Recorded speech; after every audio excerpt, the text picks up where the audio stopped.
So welcome back to this session of the Hindu newspaper analysis for UPSC Civil Services examination. Today we will discuss mainly four issues. The first issue is related to federalism in India. Second issue is Great Nicobar Project. Third issue is related to denotified tribes in India. Fourth issue is related to important lakes in India. So let's discuss all the issues in detail. What is the Great Nicobar Project? In this session, we will discuss about Great Nicobar Project. We will also discuss environmental and climate related challenge with this project. Why news? National Green Tribunal (NGT) cleared the way for the 92,000 crore Great Nicobar Island mega infrastructure project. Recently, NGT ने great Nicobar project को clearance given किया है. The Tribal Council of Great Nicobar and Little Nicobar environmentalists, wildlife conservationists, and tribal rights group have also opposed the project. Tribal Council of Great Nicobar and Little Nicobar, environmentalist, wildlife conservationist and tribal rights group ने इस project का oppose किया है because इस project के साथ कुछ environmental and climate related issues connected हैं. Provisions of the Forest Right Act 2006 were violated in obtaining the consent to divert about 13,000 hectares of forest land for this project. इस project के लिए about 13,000 hectare forest land को divert करने के लिए consent taking करने के इस प्रोसेस में कुछ फॉरेस्ट राइट एक्ट 2006 के वायलेशंस किए गए हैं. What is great Nicobar island mega infrastructure project? Great Nicobar Mega Infrastructure Project, also called Holistic Development of Great Nicobar Island and Andaman and Nicobar Island. It includes construction of an international transshipment terminal, an international airport, a power plant, and a township.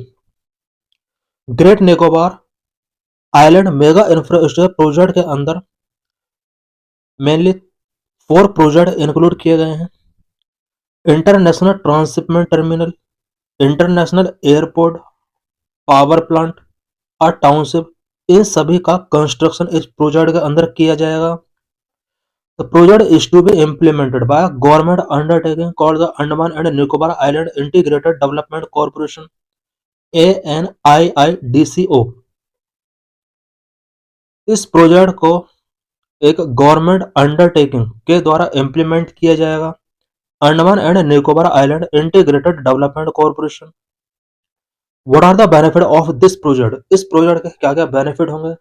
Number 1, allow great Nicobar to participate in the regional and global maritime economy by becoming a major player in cargo transshipment. इस project के through great Nicobar regional and global maritime economy में participate कर सकता है because इस project के complete होने के बाद ग्रेट निकोबार कार्गो ट्रांसशिप के रिस्पेक्ट में मेजर प्लेयर बन सकता है. Number 2, boost sustainable tourism activity. The proposed airport will support the growth of maritime services and enable Great Nicobar Island to attract international and national visitors, which boost sustainable tourism activity. इस project के under जो airport propose किया है, ये airport great Nicobar की economy को boost करेगा because international and national visitors जब यहाँ पर विजिट करेंगे तो यहाँ पर सस्टेनेबल टूरिज्म एक्टिविटी बूस्ट होंगे और इसके थ्रू ग्रेट निकोबार की इकोनॉमी स्ट्रांग होगी. Government denotified 2 wild life sanctuary for this project. इस प्रोजेक्ट के लिए गवर्नमेंट ने 2 वाइल्ड लाइफ सेंचुरीज को डी नोटिफाई किया है. In 2021 the Indian government denotified 2 wild life sanctuary to make way for this project. Number 1, Galathea bay wild life sanctuary. Number 2, the megapode wild life sanctuary. इस project के लिए government of India ने Galathea bay wild life sanctuary and megapode wild life sanctuary को denotify किया. Government released a national maritime turtle action plan that list Galathea Bay as a maritime turtle habitat in India. तो wild life sanctuaries को denotify किया and इसके place पर government of India ने national maritime turtle action plan launch किया. Galathea Bay, one of the world's largest nesting site for the giant leatherback turtle. The Transiman terminal is expected to be developed here. Galathea bay wild life sanctuary वाला जो place है ये world largest nesting site है giant leatherback turtle के लिए। ऐसा expect किया जा रहा है कि यहीं पर एक ट्रांसशिपमेंट टर्मिनल डेवलप किया जाएगा। Both leatherback turtle and Nicobarese megapod are listed in Schedule 1 of the Wildlife Protection Act 1972, the highest level of protection for wild animal under Indian law. Leatherback turtle and Nicobar megapod ये दोनों ही species schedule 1 of Indian wild life production act 1972 के अंदर mention है। It means wild life production act 1972 के schedule 1 के अंदर इन दोनों स्पीशीज को मेंशन किया गया है। यही वजह है कि इन दोनों स्पीशीज को इन लॉ के अंदर हाईएस्ट प्रोडक्शन मिला हुआ है। Where is great Nicobar and which are the communities living there? Great Nicobar कहाँ है और कौन कौन सी कम्युनिटी यहाँ पर लिविंग है? Southern most tip of India. Great Nicobar island is the southern most tip of India. It is a part of the Andaman and Nicobar archipelago that comprises 600 odd islands. Great Nicobar Andaman and Nicobar archipelago का part है जिसके under about 600 और island comprises है। It is hilly and covered with lush rainfall occur 3500 millimetre annually. Great Nicobar area hilly and lush rain forest से cover है। Rainfall annually यहाँ पर 3500 millimetre होता है। Numerous endangered and endemic species. The rainforest and beaches host numerous endangered and endemic species such as giant leatherback turtle, the Nicobar macabod, the great Nicobar crake, the Nicobar crab-eating macaque, and the Nicobar tree shrew. Great Nicobar area में various endangered and endemic species find out की जा सकती है such as giant leatherback turtle यही मिलता है। Nicobar megapode, great Nicobar crake, Nicobar crab eating macaque and Nicobar tree shrew यहाँ पर फाइंड किया जा सकता है। Area it has an area of 910 square kilometre with mangrove and pandan forest along its coast. Two tribal community the Shompen and Nicobarese. यहाँ पर to tribal community है Shompen and Nicobari. The Shompen around 250 in total mostly live in the interior forest and are relatively isolated from the rest of the population. Shompen community में about 250 member हैं, forest के interior part में living करते हैं, rest of the global population से isolated है। They are predominantly hunter gatherer and are classified as a particularly vulnerable tribal group within the list of ST. Shompen community hunter gatherer community है। ST list के particularly vulnerable tribal group PVTG के अंदर इसको classify किया गया है। The Nicobarese community practices farming and fishing.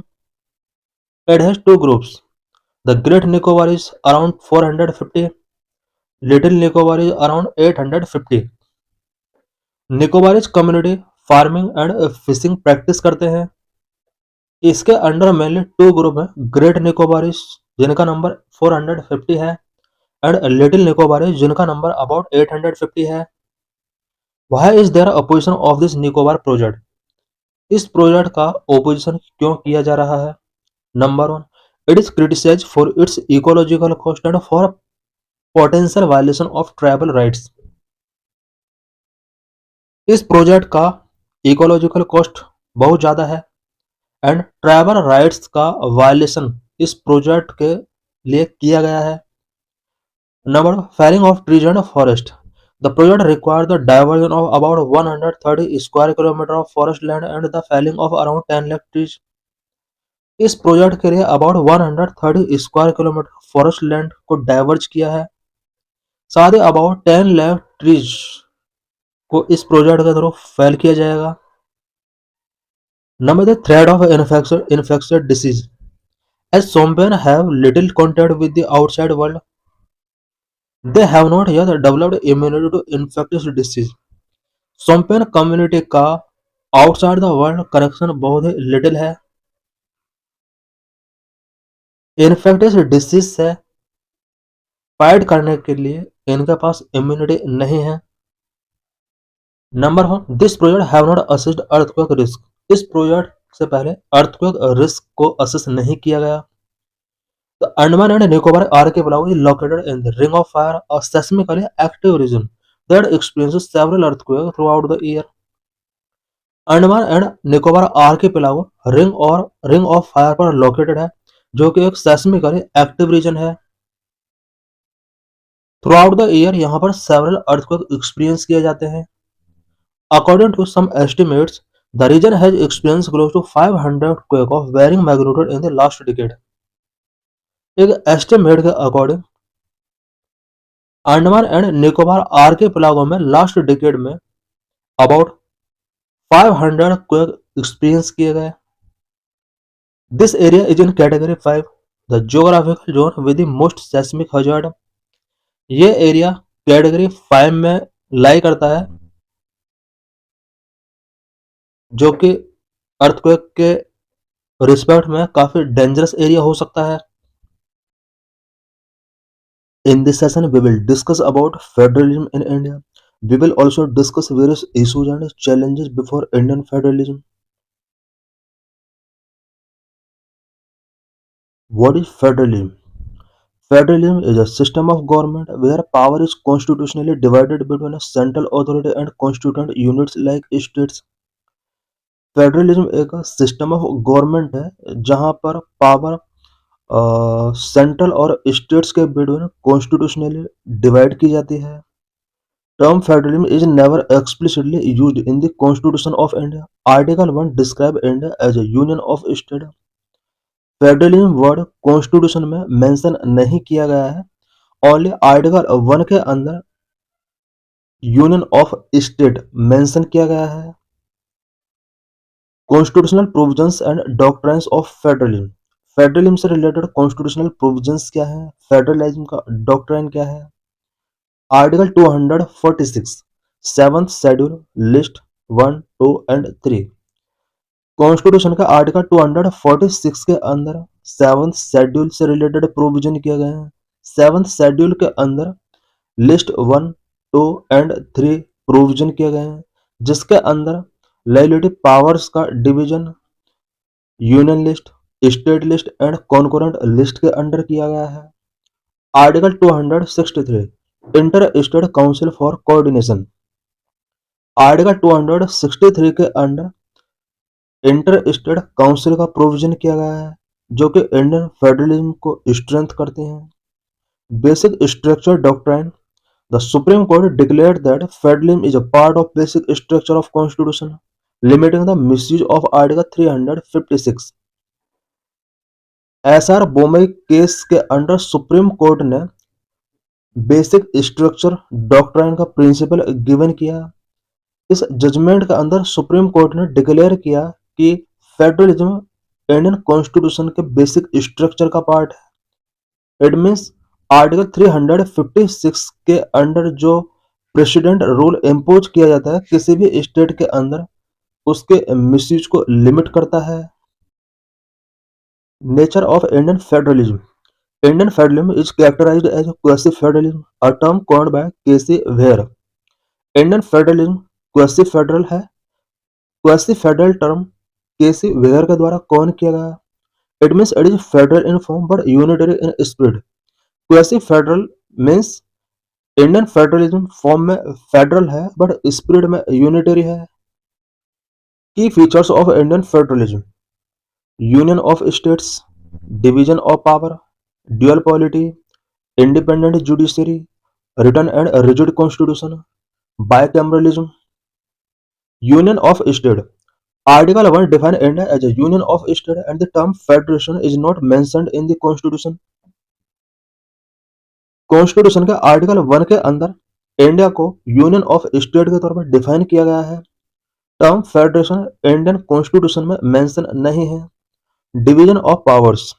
7th schedule divide power into union list, state list and concurrent list.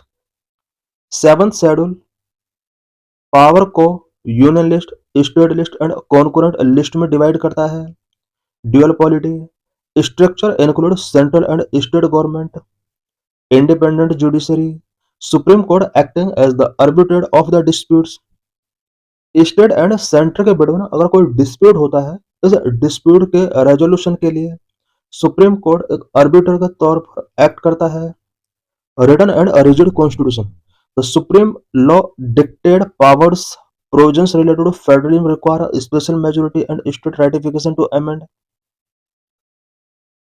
India में supreme law के द्वारा पावर को डिक्टेट किया जाता है। फेडरलिज्म से रिलेटेड किसी भी प्रोविजन को अमेंड करने के लिए special majority and state ratification की रिक्वायरमेंट होती है। इट मींस इंडियन कॉन्स्टिट्यूशन को अमेंड करना रिजिड है। Bicameralism the Rajya Sabha represent the state ensuring regional interest are considered. Rajya Sabha state को रिप्रेजेंट करती है। इट मींस रीजनल इंटरेस्ट को भी सेंट्रल लेवल पर कंसिडर किया जाता है। Unitary centralizing features the quasi aspect Indian constitution में कुछ यूनिटरी फीचर्स भी हैं, such as strong centre, single constitution and citizenship, emergency provisions, governor's role, all India services. Strong centre a strong union list and residuary powers vest with centre. Strong union list and residuary powers central government के पास है। Single constitution and citizenship unlike the US India has one constitution and for both levels of government. US के अंदर citizenship dual होती है, जबकि India के अंदर सिंगल कॉन्स्टिट्यूशन है, सिंगल सिटीजनशिप होता है। सेंट्रल लेवल और स्टेट लेवल दोनों के लिए वन सिटीजनशिप वर्क करती है। Emergency provisions article 250, 352, 356 and 360 allow the system to become fully unitary. Constitution का आर्टिकल 352, 56 एंड 360 ये सिस्टम को फुल्ली यूनिटरी बनाने के लिए प्रोविजन किया गया आर्टिकल है। Governor's role appointment by centre the governor can hold bills for presidential assent. All India services IAS, IPS and IFS are controlled by the center but serve in state। India में IAS, IPS and IFS ये central government के द्वारा control किए जाते हैं पर state में service provide करते हैं। Emerging models of federalism cooperative federalism, competitive federalism, asymmetrical federalism. Cooperative federalism it emphasize collaboration between centre and state to achieve national goal. National goal को अचीव करने के लिए सेंट्रल और स्टेट गवर्नमेंट जब collaborate करते हैं, this is known as cooperative federalism. This is facilitated by institutions like NITI Aayog and the GST council. Cooperative federalism India में NITI Aayog and GST council के द्वारा फैसिलिटेट किया जा रहा है। Next competitive federalism states compete with each other to attract investment and improve governance. Investment को attract करने के लिए, गवर्नेंस को इम्प्रूव करने के लिए सभी स्टेट के बिटवीन कॉम्पिटिशन है। इट मींस कॉम्पिटिटिव फेडरलिज्म के अंदर और स्टेट के बिटवीन एक कॉम्पिटिशन होता है। NITI Aayog performance based ranking encourage this. NITI Aayog का परफॉर्मेंस बेस्ड रैंकिंग इन सभी स्टेट को कॉम्पीट करने के लिए एनकरेज करता है। This is known as competitive federalism.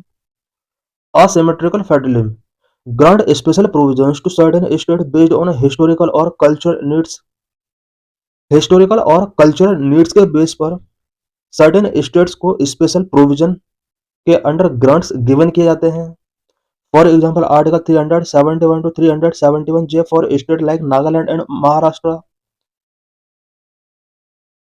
कुछ स्टेट के लिए जब स्पेशल प्रोविजन के अंडर ग्रांट गिवन किए जाते हैं, this is known as asymmetrical federalism. और इंडिया के अंदर 3 टाइप के फेडरलिज्म का नेचर शो होता है। Constitutional division of power under 7th schedule. Power का डिवीजन किस तरह से किया गया है 7th शेड्यूल के अंदर। Legislative power are divided into 3 list under article 246। Article 246 के अंदर लेजिस्लेटिव पावर को 3 लिस्ट के अंदर डिवाइड किया गया है। Number 1 union list, number 2 state list, number 3 concurrent list, residuary powers. Number 1 union list 100 subject of national importance like defense, foreign affairs and banking, where only the parliament can legislate। Union list के अंदर present में 100 subject हैं, specially वो subject जो national importance रखते हैं, like defence, foreign affairs and banking. इन सभी सब्जेक्ट्स को ओनली इंडियन पार्लियामेंट ही लेजिस्लेट कर सकती है। ओरिजिनली यूनियन लिस्ट के अंदर 97 सब्जेक्ट हुआ करते थे। यहाँ इस लिस्ट के अंदर सब्जेक्ट्स को इंक्रीज किया गया है। Number state list 61 subject, originally 66 of local importance like police, public health and agriculture, where state have exclusive power। State list के अंदर प्रेजेंट में 61 सब्जेक्ट है, ओरिजिनली 66 हुआ करते थे। इस लिस्ट के अंदर वो लोकल इंपॉर्टेंस वाले सब्जेक्ट हैं जिन पर स्टेट लेजिस्लेट कर सकता है, such as police, public health, agriculture. Number 3 concurrent list 52 subjects, originally 47 like education, forest and marriage, where both center and state can legislate। Concurrent list के अंदर प्रेजेंट में 52 subject हैं, ओरिजिनली 47 सब्जेक्ट हुआ करते थे।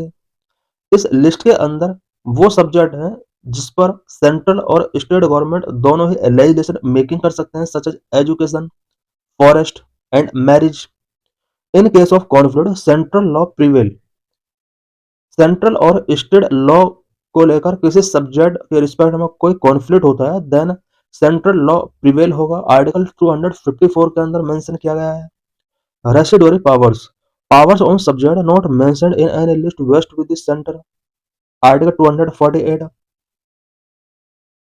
कुछ सब्जेक्ट ऐसे हैं जो स्टेट और सेंट्रल लिस्ट में मेंशन नहीं किए गए हैं। इस तरह के सब्जेक्ट पर ओनली सेंट्रल गवर्नमेंट को लेजिस्लेट करने की पावर गिवन की गई है under article 248। Key challenges in centre state relations. Role of governor, controversies often arise over the governor's power to reserve bill for the president or their role in government formation। Governor के power से related कुछ concern raise होते हैं, specially president के consideration के लिए जब किसी स्टेट बिल को रिजर्व करता है। गवर्नमेंट फॉर्मेशन में गवर्नर का जो रोल होता है, गवर्नर की पावर कई बार कुछ कंसर्न रेज करती है जिससे इंडियन फेडरलिज्म से रिलेटेड इश्यूज क्रिएट होते हैं। Article 356, the frequent and sometimes arbitrary imposition of president rule to dismiss state government lead to conflict। State government को डिसमिस करने के लिए sometimes arbitrary president rule imposition किया जाता है। इससे सेंटर और स्टेट के बीच में कॉन्फ्लिक्ट रेज होते हैं। Fiscal imbalances, state often depend on centre for financial resources. The finance commission recommend the distribution of tax revenues to address this. Most of the state financial resource के लिए central government पर depend रहते हैं। Article 280 के according finance commission state के लिए tax distribution के लिए रिकमेंडेशंस गिवन करता है, जो कि फिस्कल इम्बैलेंस से रिलेटेड इश्यूज को एड्रेस करता है। Inter state disputes, ongoing conflict over river water sharing and territorial boundaries. Present में रिवर वाटर शेयरिंग से रिलेटेड एंड टेरिटोरियल बाउंड्रीज से रिलेटेड कुछ कॉन्फ्लिक्ट है स्टेट और सेंट्रल गवर्नमेंट के between. River water sharing such as Kaveri Krishna river से related issues हैं, and territorial boundaries such as Belagavi. What are denotified, nomadic and semi-nomadic tribes in India? In this session, we will discuss about these communities. We will also discuss inclusion of these communities under SC, ST and OBC. Lecture is important for GS paper 2, for prelims and for mains. Why in news? On January 30, the government assured community leaders from notified, nomadic and semi-nomadic tribes that the Office of the Registrar General and Census Commissioner of India had agreed to enumerate these communities in Census 2027। जनवरी 30 को central government ने denotified, nomadic and semi nomadic tribes के leaders को assurance given किया है कि इन community को अपकमिंग सेंसस 2027 में इन्यूमरेट किया जाएगा। Leaders of these communities are organising to demand for a separate column for denotified tribes in the census form. इन सभी कम्युनिटी के लीडर्स का ये डिमांड है कि सेंसस फॉर्म में डिनोटिफाइड ट्राइब्स के लिए सेपरेट कॉलम होना चाहिए। The denotified tribes, nomadic tribes and semi-nomadic tribes in India face various challenges such as a denial of caste certificate in most states. Denotified tribes, nomadic tribes and semi-nomadic tribes India में various challenges face कर रहे हैं, specially caste certificate के लिए इन्हें deny किया जा रहा है। Despite the Indian government launching the scheme for economic empowerment of DNTs for their upliftment, various other issues have led to growing discontent among these communities.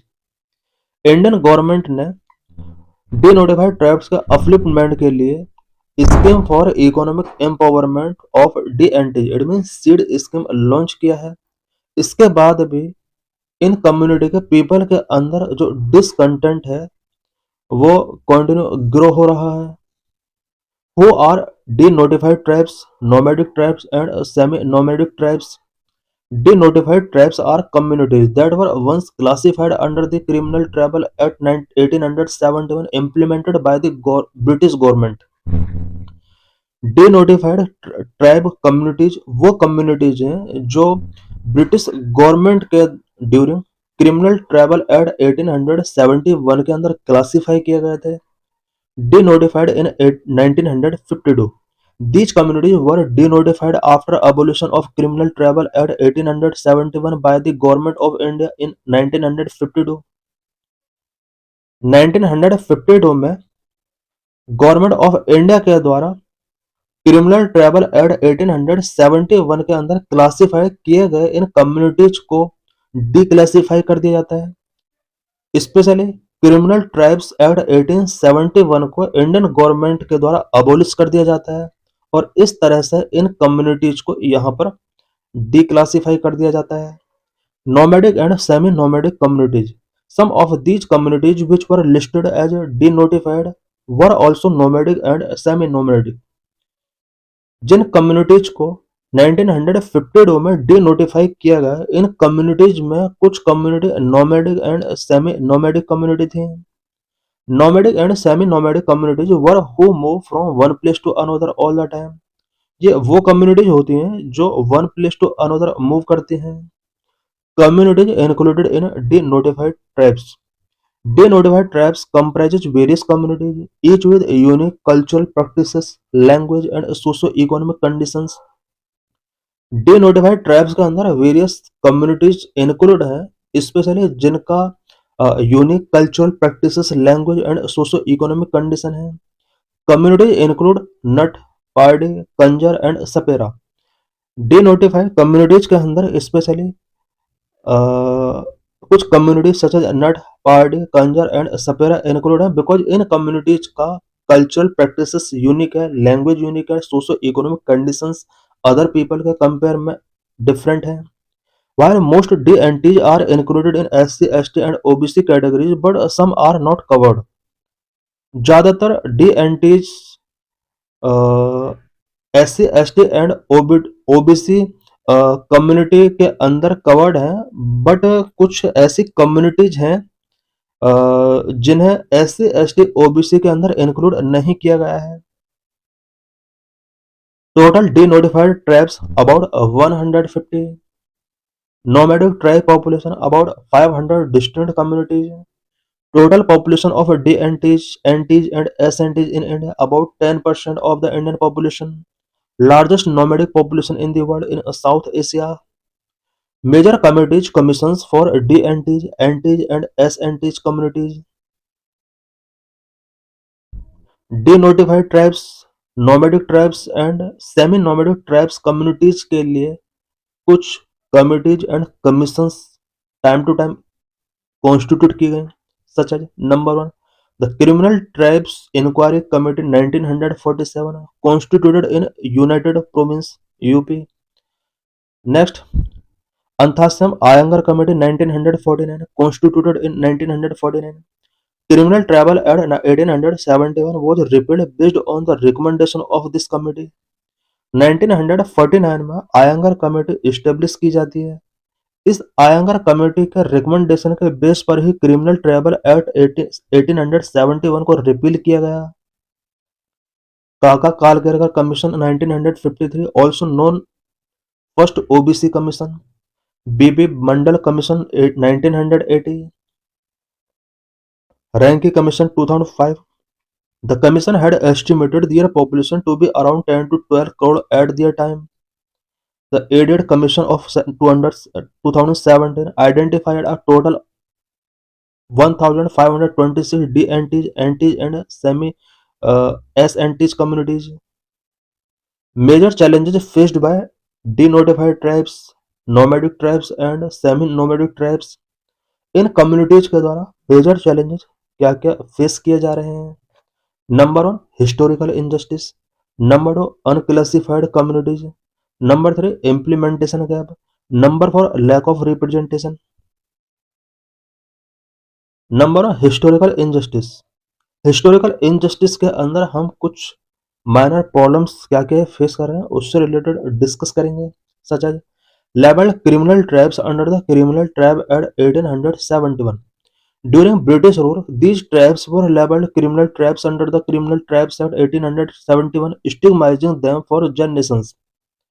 British rule के during in communities को criminal tribes act 1871 के अंदर criminal tribe label किया गया और generation to generation इनको स्टिग्माइज किया जाता रहा है।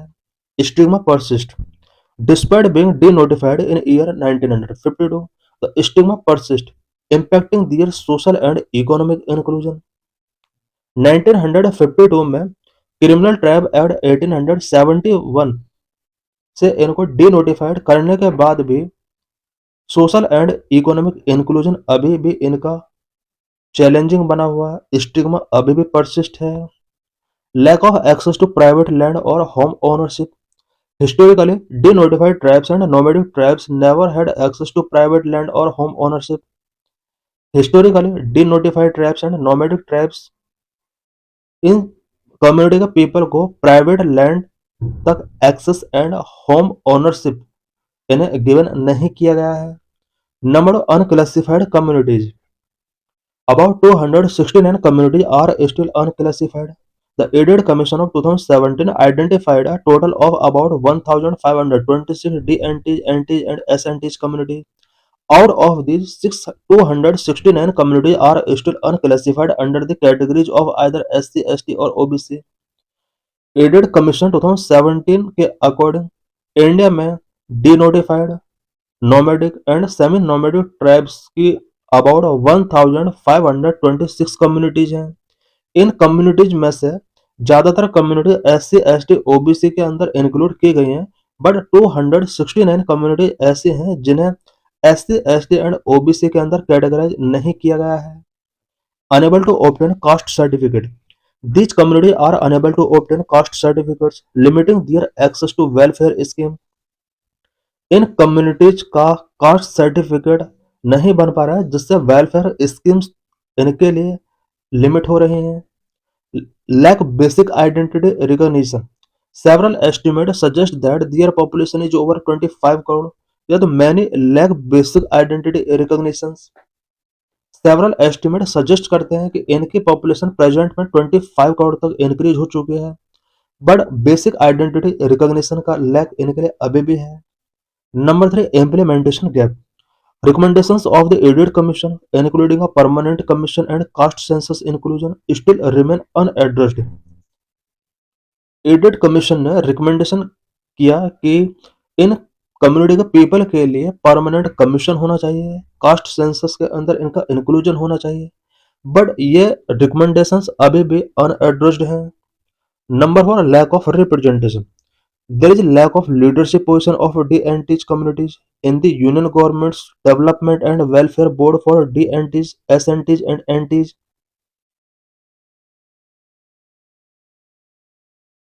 Denotified community के people का अभी भी यूनियन गवर्नमेंट के द्वारा लॉन्च किया गया development and welfare board for DNTs SNTs and NTs में लीडरशिप पोजीशन का अभी लैक है। It means government of India ने डीएनटी पीपल कम्युनिटी के पीपल के लिए DWBDNC लॉन्च किया, बट इसके अंदर अभी भी इस कम्युनिटी के पीपल का लीडरशिप पोजीशन नहीं है जो इन्हें होना चाहिए था इनके लिए। What are India's efforts taken to DNTs, NTs and SNTs, denotified nomadic and semi nomadic tribes के लिए इंडिया के द्वारा क्या एफर्ट्स टेकन किए गए हैं? Number one, doctor Ambedkar pre matric and post matric scholarship for DNTs। DNTs community के student के लिए doctor B.R. Ambedkar pre matric and post matric scholarship provision किया गया। Scheme centrally sponsored scheme launched in 2014-15। coverage for the welfare of DNT student who are not covered under SC ST OBC। ये scheme only उन student के लिए है जो उन DNT student के लिए जो SC ST और OBC के अंदर इंक्लूड नहीं है। Number 2, Nanaji Deshmukh scheme for construction of hostels for DNT boys and girls. DNT boys and girls के लिए हॉस्टल्स के कंस्ट्रक्शन के लिए नानाजी देशमुख स्कीम लॉन्च किया गया।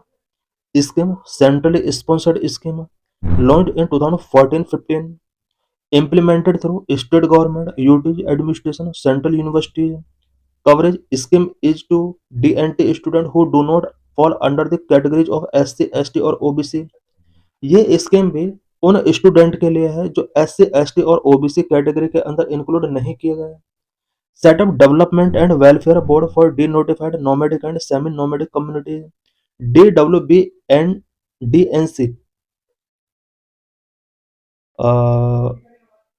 Denotified nomadic and semi nomadic communities के लिए specially development and welfare board establish किया गया।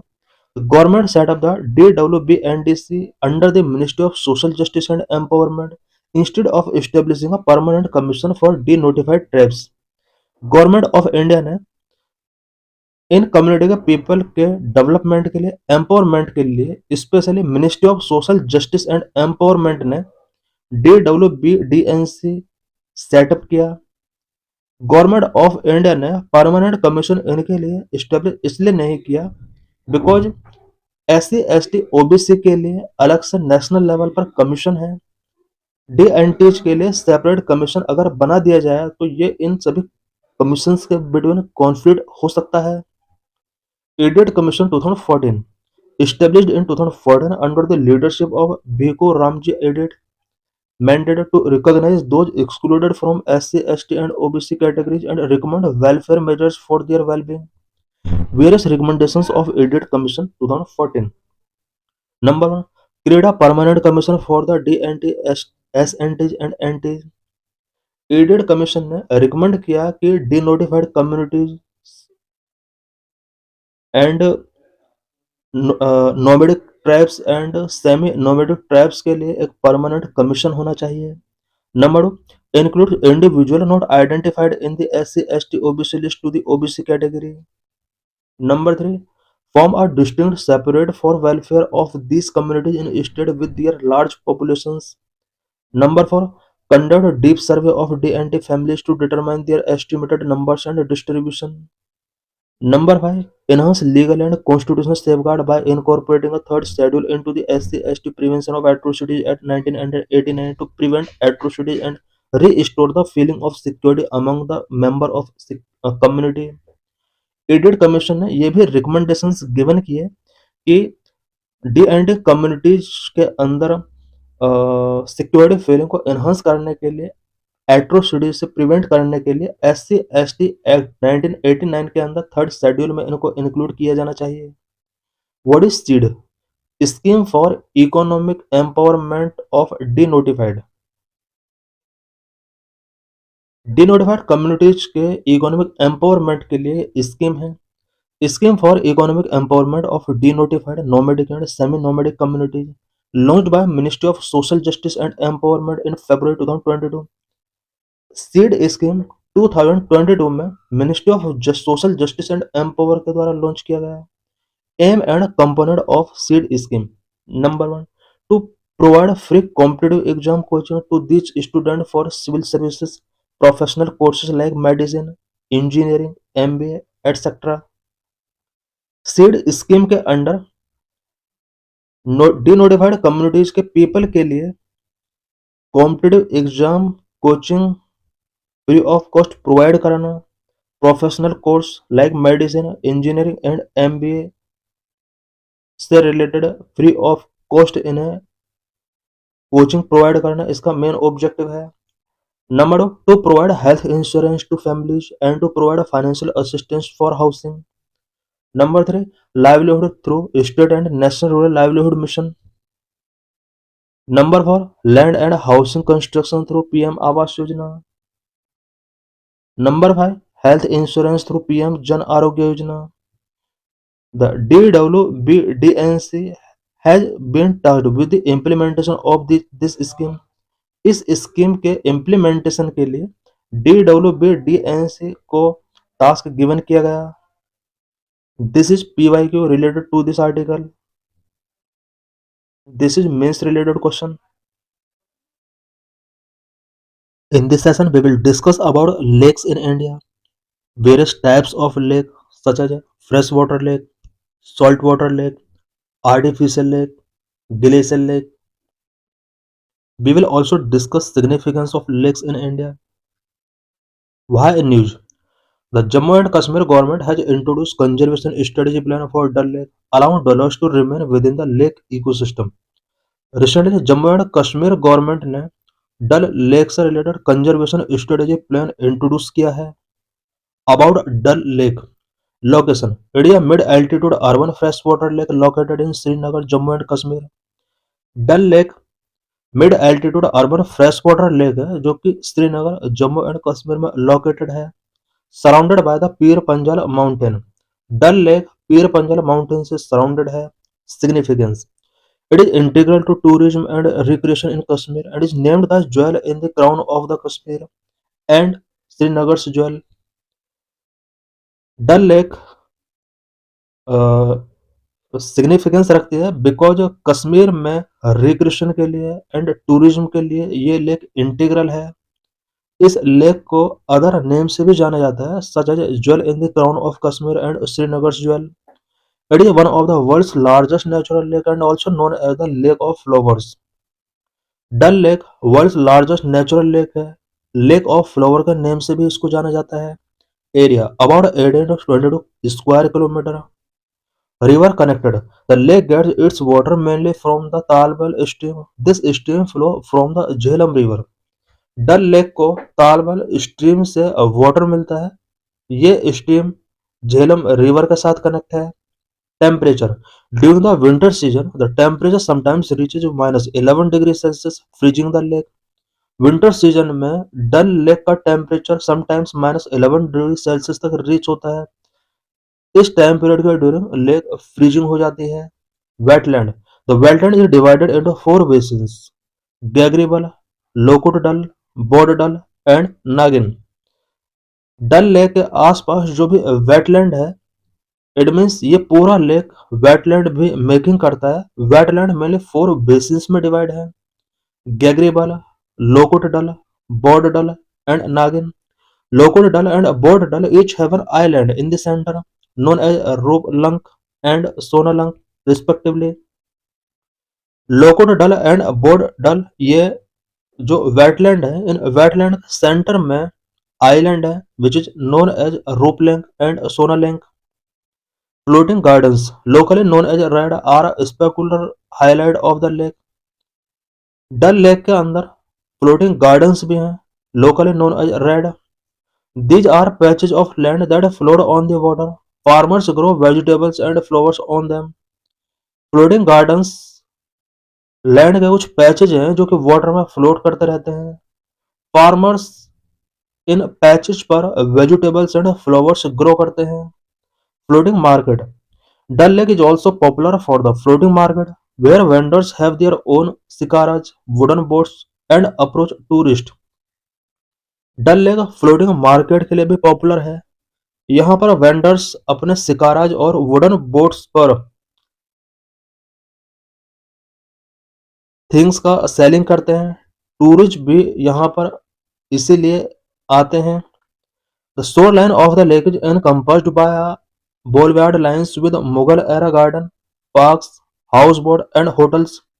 Mughal era garden, parks, houseboat and hotels भी यहाँ पर हैं। Mughal garden such as Nishat Bagh, Shalimar Bagh, Chashmashahi. Nishat Bagh known as the Garden of Joy. It is a terrace garden with fountains. Nishat Bagh Dal lake का एक बहुत ब्यूटीफुल गार्डन है। गार्डन ऑफ जॉय के नाम से इसको जाना जाता है। Shalimar Bagh is called the एडोब of love, built by emperor Jahangir. Shalimar Bagh जिसको एबोर्ड ऑफ लव कहा जाता है, जहांगीर के द्वारा इसको बिल्ट किया गया। Chashma Shahi famous for its natural spring. Types of lakes in India: fresh water lake, salt water lake, natural lake, oxbow lake, artificial lake, crater lake. Number of freshwater lake contain fresh water and are primarily used for drinking and irrigation. Fresh water lake के अंदर fresh water contain होता है, primary इस water को drinking and irrigation purpose के लिए use किया जाता है। Salt water lake have saline और ब्रैकिश वाटर।